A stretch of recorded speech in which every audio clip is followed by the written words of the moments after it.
Welcome to another episode of Sewing Bits. I'm Susan Harris from Quilt Lizzie, and we're going to talk about squaring fat quarters today. So hopefully I can make this so that you can see what I'm doing, because I'm no Brenda Gant yet. And if y'all know who Brenda Gant is, she's a great cooking instructor, just an all-around wonderful Christian woman.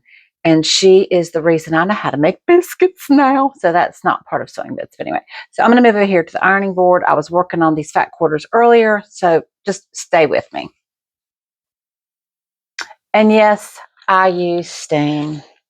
Steam, good old beautiful steam on my fabrics. Look at this. Now, for those of you that shop with Quilt Lizzie in Eastern North Carolina, you are aware of the fact that we cut our fat quarters 19 inches.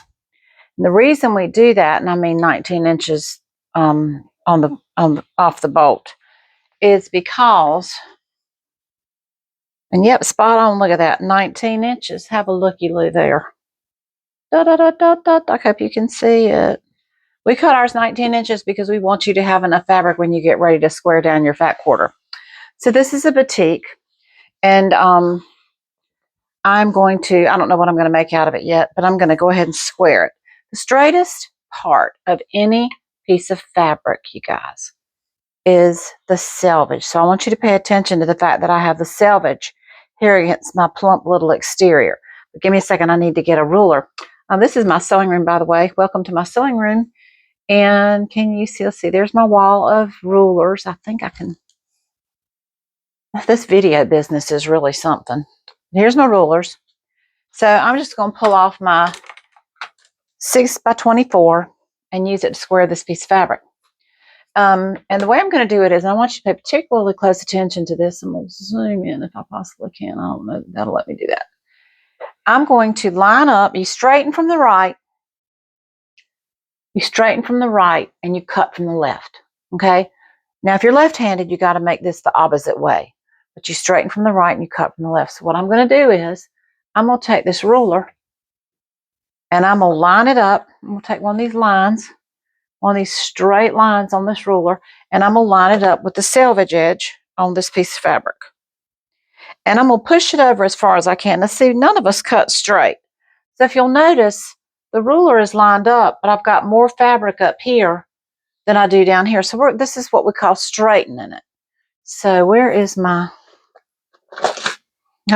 trusty 45-inch rotary cutter, and I'm going to hold the ruler in place, and I'm going to cut this piece off. Now, when you cut your piece off, take the fabric and pull it away, because see how that didn't quite cut all the way through? I probably need to change my blade. So we want to leave the ruler in place so we can move that piece of fabric. Now, that piece right there, this corner is square. So I'm going to flip it over, and then when I start cutting my pieces for whatever I'm going to make, I can march across the piece using my ruler. And I only use the lines on the ruler. You guys, I do not use the lines on the mat. If you come to one of my classes, I'm going to make you turn your mat over. I hope I don't make people mad. But you know, you don't get all this white stuff without having some experience. But I do believe in using the rulers. These are hard plastic.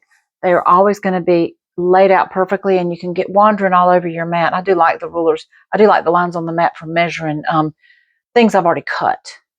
But I always cut with my ruler. And we'll have some more classes on that. I'm Susan Harris from Quilt Lizzie. Thanks.